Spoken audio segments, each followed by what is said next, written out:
Hola a todos los amantes de la historia, sean bienvenidos a mi canal. El día de hoy les traigo la biografía de la reina Isabel I de Inglaterra, una de las mujeres más poderosas de la historia y la que cambió para siempre el rumbo de Inglaterra. Isabel nació en el Palacio de Placentia, el 7 de septiembre de 1533, aunque su nacimiento fue prematura, siendo la hija de Enrique VIII de Inglaterra y de la segunda esposa de este, Ana Bolena. Fue bautizada en honor a su abuela, Isabel de York, el 10 de septiembre de 1533 por el arzobispo Thomas Cranmer, con el marqués de Exeter, la duquesa de Norfolk y la viuda marquesa de Dorset como sus padrinos. En la ceremonia, Jorge Bolena, vizconde de Radford, John Hussey, barón de Hussey, Lord Thomas Howard y William Howard llevaron un dousel sobre la niña de 3 días. Aunque Enrique habría preferido un varón para asegurar la sucesión de la casa de Tudor, Isabel se convirtió en heredera presuntiva del trono de Inglaterra, ya que su hermana María, hija de Catalina de Aragón, había sido declarada ilegítima tras la anulación del matrimonio de esta con Enrique. Sin embargo, fue por poco tiempo. Isabel tenía 2 años y 8 meses cuando su madre fue decapitada el 19 de mayo de 1536, 4 meses después de la muerte de Catalina de Aragón por causas naturales si los vemos del punto de vista de la época. El hecho de no haber dado a un heredero varón al rey hizo perder interés de este por su esposa, por lo que se orquestó un proceso que permitió a Enrique hacer ejecutar a la reina bajo la acusación de traición, adulterio e incesto, cargos que hoy se consideran falsos. Isabel fue declarada ilegítima y privada de su lugar en la sucesión real. Cuando su madre murió, fue dejada al cuidado de Lady Margaret Bryan hasta que su hermano nació y después fue educada por Catherine Ashley. Isabel tenía entonces 3 años cuando fue declarada hija ilegítima, por lo que perdió su título de princesa. Vivió retirada de la corte, lejos de su padre y de sus sucesivas esposas, aunque la última de estas, Catalina Parr, medió para que padre e hija se reconciliaran. Isabel, gracias a la tercera acta de sucesión de 1543, recobró sus derechos en la línea sucesoria detrás de su hermano el príncipe Eduardo, hijo de Juana Seymour, y de su hermana María Tudor, quien también fue restituida en esa misma acta de sucesión. Entre sus asistentes, durante la época del exilio, destacaron Catherine Chamberlain y Matthew Parker. La primera fue incluida entre los miembros de la casa de Isabel, previamente a la muerte de su madre, y mantuvo con la futura reina una amistad que se prolongó hasta su posterior deceso. Matthew Parker fue el sacerdote favorito de Ana Bolena, quien le hizo prometer, antes de su ejecución, que se preocuparía del bienestar de su hija. En cuanto a su personalidad, Isabel tenía mucho en común con su madre, neurótica, carismática, enamoradiza y fervientemente protestante. También heredó su delicada estructura ósea, así como sus rasgos faciales. Del rey, solo su cabello rojizo. Tras la muerte de Enrique VIII en 1547 y el ascenso al trono de su hijo, Eduardo VI, Catalina Parr contrajo nuevo matrimonio con Thomas Seymour, tío de Eduardo, llevándose a Isabel consigo. Allí, esta recibió una exquisita educación y bajo la influencia de Catalina, Isabel se formó como protestante. Mientras su hermano se mantuvo en el trono, la posición de Isabel fue inestable. Sin embargo, en 1553, Eduardo murió a la temprana edad de 15 años. Antes de su fallecimiento, y contraviniendo el acta de sucesión dictada por su padre en 1544, Eduardo declaró heredera a Lady Jane Grey, que sería depuesta unos días después de su proclamación, el 19 de julio de 1553. Apoyada por el pueblo, María regresó triunfante a Londres acompañada de su media hermana. Sin hacer caso de la opinión pública, María contrajo matrimonio con el príncipe Felipe de España, futuro rey de España bajo el nombre de Felipe II. La impopularidad de esta unión provocó en María el miedo a ser derrocada por una rebelión popular que nombrara a Isabel o a Jane como nuevas monarcas. Este temor casi se hizo realidad cuando la rebelión de Thomas Wyatt de 1554 intentó evitar su boda. Tras su fracaso, Isabel fue hecha prisionera en la Torre de Londres, pero su ejecución, solicitada por algunos miembros del séquito español, nunca se materializó debido a la resistencia de la corte inglesa a enviar a un miembro de los Tudor al patíbulo. La reina intentó entonces apartar a Isabel de la línea sucesoria como castigo, pero el parlamento se lo impidió. Tras 2 meses de encierro en la torre, Isabel fue puesta bajo vigilancia de Sir Henry Bedingfield. A finales de ese año, corrió el falso rumor de que María se encontraba embarazada. Se permitió entonces que Isabel retornara a la corte, ya que Felipe guardaba cierto recelo a que su esposa muriera durante el parto, en cuyo caso prefería que el trono pasara a la recluida. Al instante en el que se desmintió el hecho, María, incapaz de evitar que Isabel la sucediera, intentó convertirla al catolicismo, cosa que esta última fingió aceptar pese a que en su interior siguió siendo fiel a la fe protestante. A partir de octubre de 1555, Isabel residió en Hatfield House, Hertfordshire. En 1558, Felipe, que ya era rey de España, envió a Gómez Suárez de Figueroa y Córdoba para entrevistarse con Isabel, en vistas al decaimiento progresivo de la salud de María. Para octubre, la joven princesa ya se encontraba haciendo planes para su gobierno.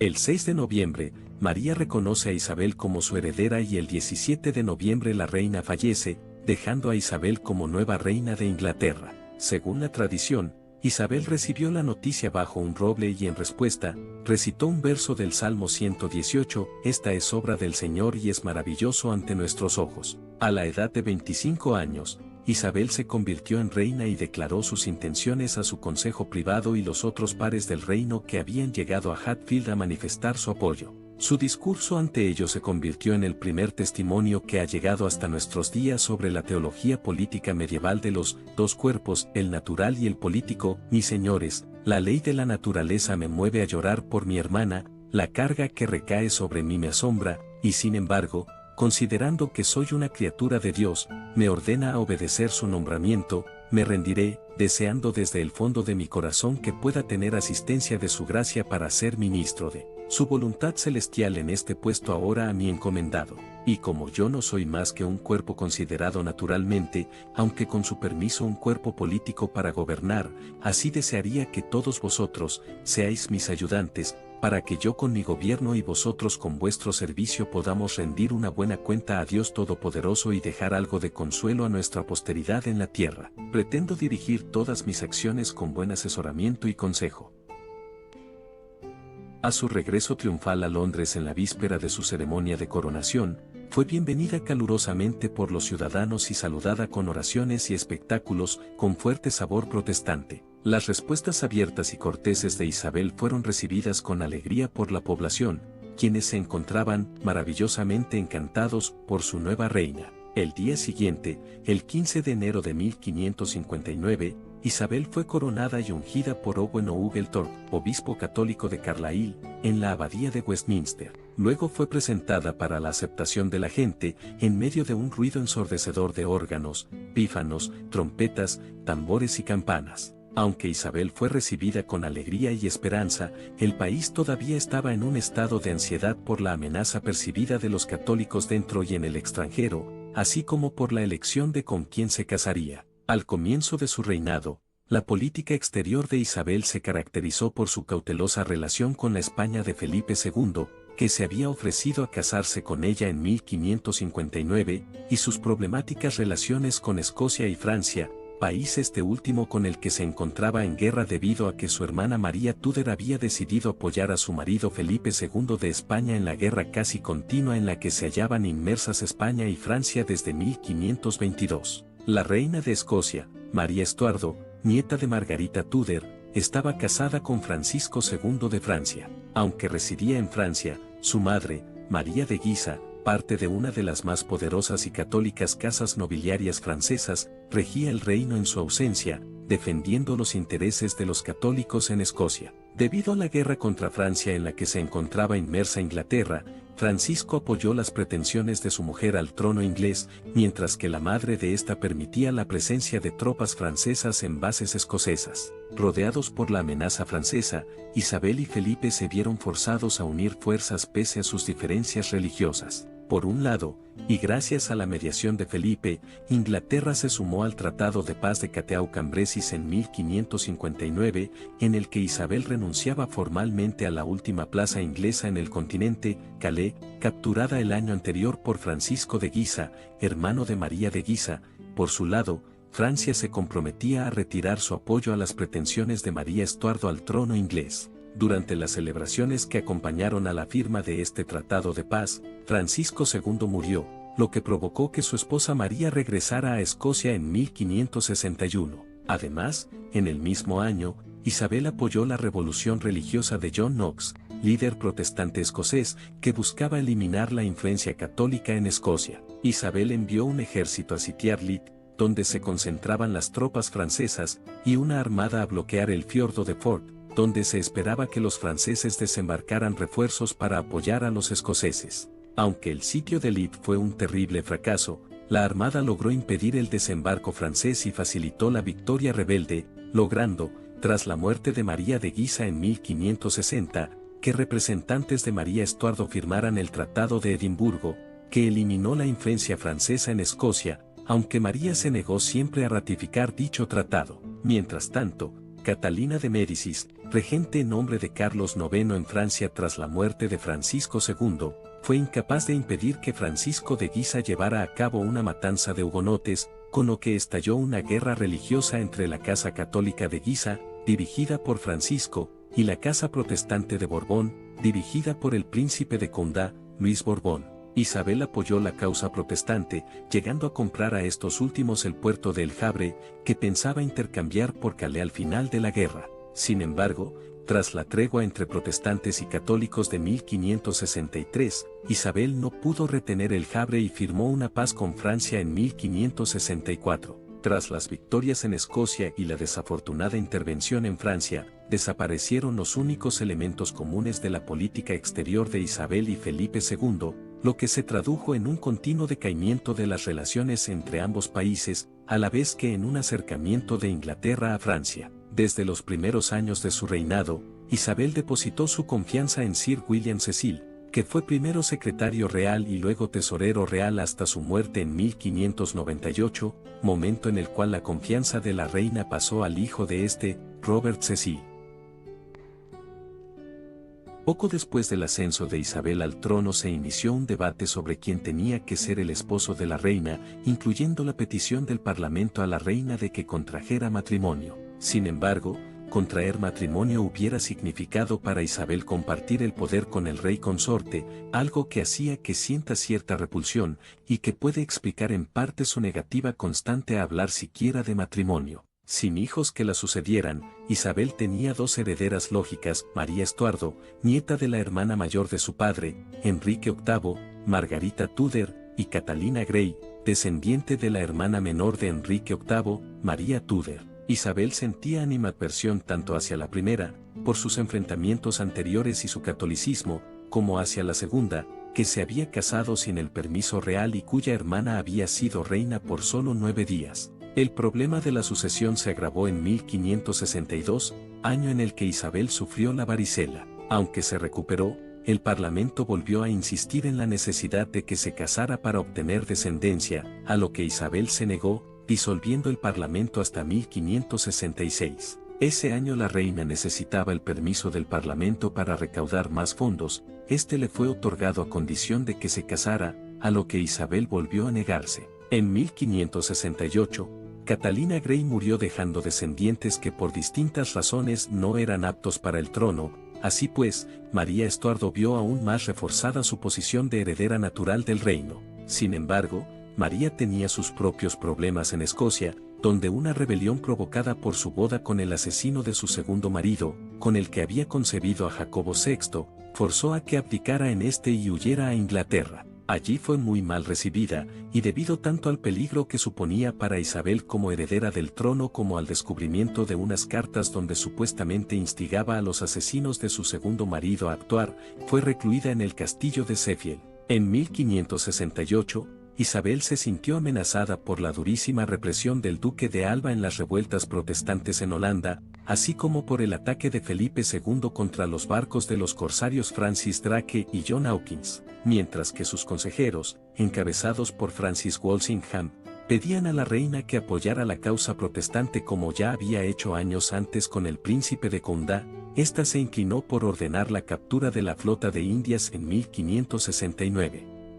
Ese mismo año se producen dos levantamientos, la llamada Rebelión del Norte, liderada por nobles católicos de dicha zona, que esperaban contar con el apoyo de España contra Isabel, y la primera rebelión de Desmond contra el gobierno inglés en Irlanda, acaudillada por James Fitzmaurice Fitzgerald. Sin embargo, tanto el duque de Alba como Felipe II eran reacios a intervenir en Inglaterra, dada la complicada situación en Holanda. Privados sus enemigos de apoyo exterior, Isabel pudo hacer frente a las rebeliones, aunque fue excomulgada por una bula papal de 1570, que exacerbó sus problemas con los católicos. Un año después el banquero florentino Ridolfi planeó asesinar a la reina y colocar a María Estuardo en el trono, con apoyo de España, para restaurar el catolicismo. El plan fue descubierto por Cecil, y los conspiradores fueron ejecutados. Entre ellos se encontraba el duque de Norfolk, primo de Isabel. El endurecimiento de sus problemas con los católicos no impidió a Isabel inclinarse por una alianza con Francia como contrapeso a España,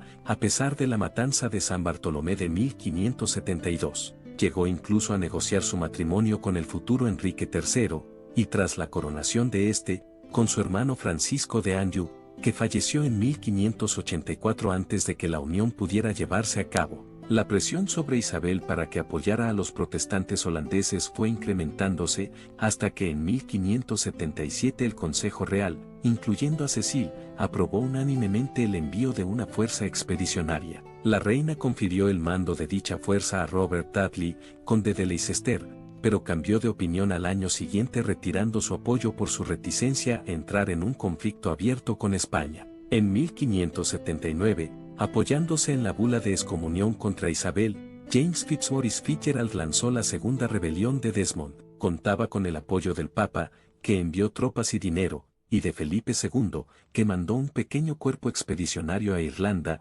aceptando ser coronado en lugar de Isabel cuando la revolución triunfara. Sin embargo, las tropas de la reina lograron contener progresivamente la rebelión, acabando con ella en 1583. España presionaba los intereses ingleses con fuerza, el apoyo a los rebeldes irlandeses y el ascenso de Felipe al trono de Portugal, y sobre todo la desesperada situación protestante en Holanda, con Amberes a punto de caer, y Francia, donde la Liga Católica y la familia Guisa habían logrado imponer su voluntad a Enrique III, constituían serias amenazas para Inglaterra. Temiendo la rendición neerlandesa y la coronación de un títere español en Francia, Isabel se comprometió en 1585 a apoyar a los rebeldes holandeses, enviando al conde de Leicester 5.000 hombres y 1.000 caballos. Como garantía de pago por sus gastos, Isabel deseaba los puertos de Briel y Flesinga. Sin embargo, rechazó ser coronada reina de Holanda, ya que eso le hubiera comprometido totalmente en la guerra,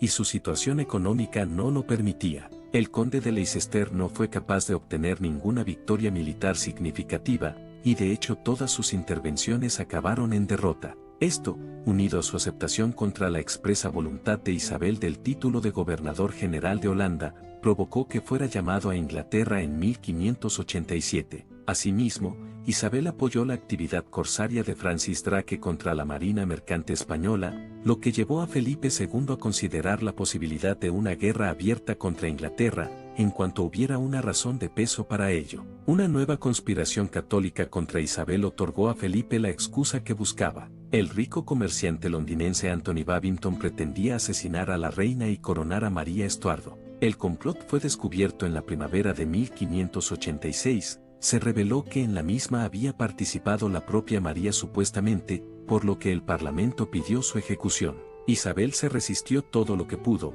pero finalmente fue incapaz de soportar la presión, ordenando la ejecución de María, que en su testamento cedió a Felipe sus derechos al trono inglés. Felipe comenzó, por tanto, a preparar el plan de invasión de Inglaterra que se apoyaba en los tercios de los Países Bajos, mientras Isabel reforzaba la marina de su reino. En 1587, Drake atacó con éxito Cádiz, destruyendo varios barcos y retrasando efectivamente hasta 1588 a la famosa Armada Invencible. Sin embargo, la Armada vio frustrado su propósito por la resistencia inglesa, por el bloqueo neerlandés y por el mal tiempo. La victoria sobre la Armada llenó de alivio a Isabel, que ya no habría de temer una invasión de los tercios españoles, pero el ambiente en Inglaterra tras la batalla distó de ser una algarabía de fervor patriótico y festejos por el fracaso de la invasión española. A la batalla siguieron todo tipo de disturbios y enfrentamientos políticos provocados por las penalidades pasadas por los combatientes ingleses, que tardaron meses en cobrar sus sueldos debido a que la guerra llevó al borde de la bancarrota a las coronas inglesa y española. Aún así, confiada por la victoria, en 1589 la reina ordenó una expedición contra Lisboa, la contraarmada, superior incluso a la Armada Invencible, con el objetivo de acabar con los restos de la flota española del Atlántico e incitar a Portugal a un levantamiento en contra de Felipe. Sin embargo, esta expedición acabó en desastre, ya que fue incapaz de capturar la capital portuguesa, perdiendo gran cantidad de soldados, marineros y buques, y provocando una gran crisis económica. La ventaja que Inglaterra había ganado sobre la destrucción de la Armada española se perdió, y la victoria española marcó un resurgimiento del poder naval de Felipe II durante la próxima década. Más éxito tuvieron sus intervenciones en favor de los protestantes holandeses y en la Guerra Civil Francesa, a favor del también protestante Enrique IV de Francia, ya que al apoyar a Enrique, Isabel distrajo la atención de España, permitiendo a los rebeldes holandeses recuperarse cuando ya creían su derrota casi segura. Aunque la guerra religiosa se decantó del lado católico, al convertirse Enrique al catolicismo en 1593, Isabel mantuvo la alianza con Francia debido a la necesidad de proseguir la lucha contra España. Aunque retiró sus tropas de Francia en 1596, Isabel volvió a enviar de nuevo 2000 soldados tras la captura española de Calais. Isabel envió aún 2 flotas en contra de España, una en 1596 que fracasó en su intento de atacar las colonias americanas y que causó la muerte de Francis Drake y John Hawkins, y otra en 1597, que logró saquear Cádiz. Felipe, por su parte, envió también 2 expediciones contra Inglaterra, la primera de las cuales logró desembarcar en Cornualles y saquear los territorios circundantes, hecho conocido como Batalla de Cornualles, pero la segunda flota naufragó en Finisterre debido a un temporal. Mientras guerreaba contra España, Isabel se tuvo que enfrentar a una nueva rebelión en Irlanda, la Guerra de los 9 Años irlandesa, donde Red Hugh O'Donnell y Hugh O'Neill se levantaron contra la colonización inglesa. La reina se vio forzada a enviar 17.000 soldados al mando de Robert Tevere, conde de Essex, en 1599 para frenar el alzamiento, pero este fracasó. Charles Blount, octavo barón de Mountjoy, le sucedió con éxito, lo que provocó que España, paralizada desde la muerte de Felipe II en 1598, interviniera en 1601 a favor de los rebeldes con casi 3.500 de soldados que desembarcaron en Kinsale. Cercados por los ingleses, fueron derrotados junto a sus aliados irlandeses en la batalla de Kinsale que puso fin a la intervención española en Irlanda. En 1603 la rebelión irlandesa terminó con el Tratado de Mellifont. Los 3 intentos de establecer asentamientos ingleses permanentes en América fracasaron durante su reinado.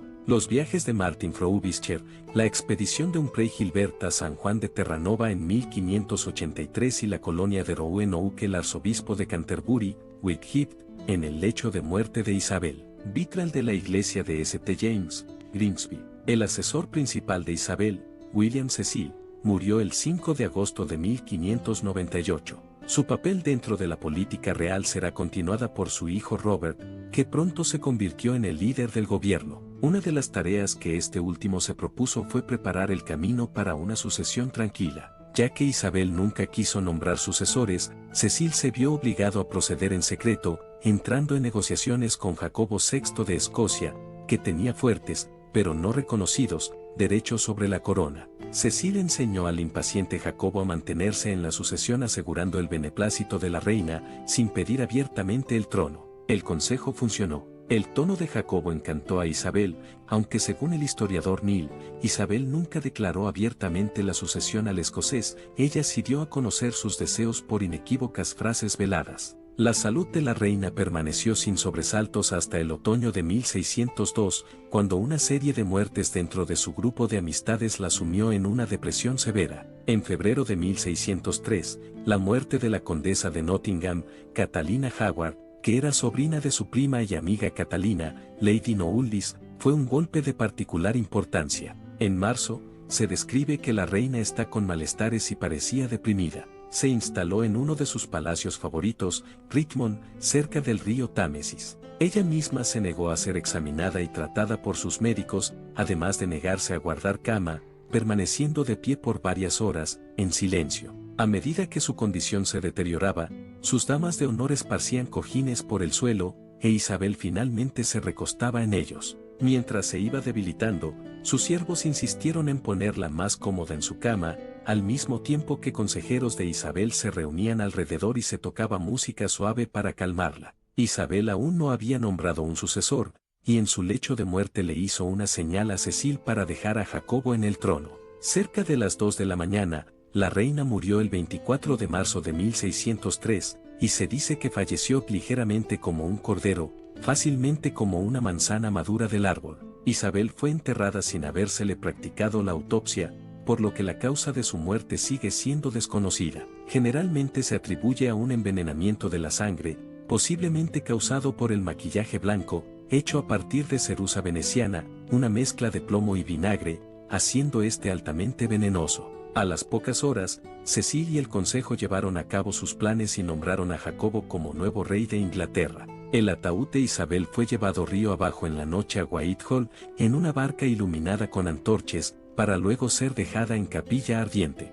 En el funeral del 28 de abril, el féretro fue trasladado a la abadía de Westminster en una queruse tirada por 4 caballos con gualdrapas de terciopelo negro. En las palabras del cronista John Stowe, Westminster estaba sobrecargada de una multitud de toda clase de personas en sus calles, casas, ventanas, pistas y canaletas, que acudieron a ver las exequias, y cuando vieron a su estatua situada en el ataúd, hubo un general sentimiento de gente suspirando, gimiendo y llorando como antes no se ha visto ni conocido en la memoria de los hombres. Fue enterrada en la capilla de su abuelo, la abadía de Westminster, junto a su hermana María. La inscripción en latín sobre sus tumbas reza: compañeras en el trono y la tumba, aquí descansan, Isabel y María, hermanas, en la esperanza de la resurrección.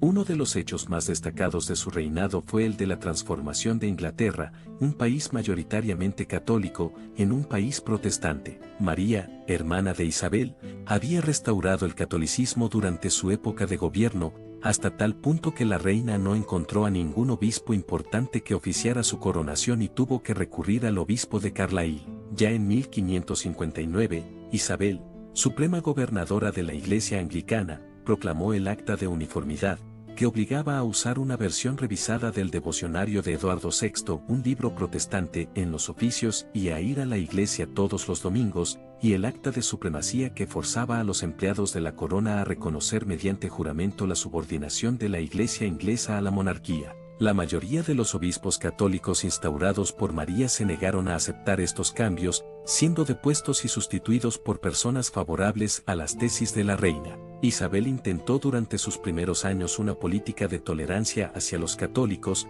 sin embargo, las rebeliones de 1569 y 1571 y la bula papal de excomunión de 1570 la llevaron a endurecer las medidas contra los católicos. Entre 1584 y 1585 se aprobó una ley que condenaba a muerte a aquellos sacerdotes católicos que se hubieran ordenado tras el ascenso de la reina en 1559. Debido en parte a la persecución, en parte a la identificación de protestantismo y patriotismo durante la guerra contra España y al envejecimiento de los sacerdotes católicos, el país se había convertido efectivamente en protestante para cuando la reina falleció en 1603.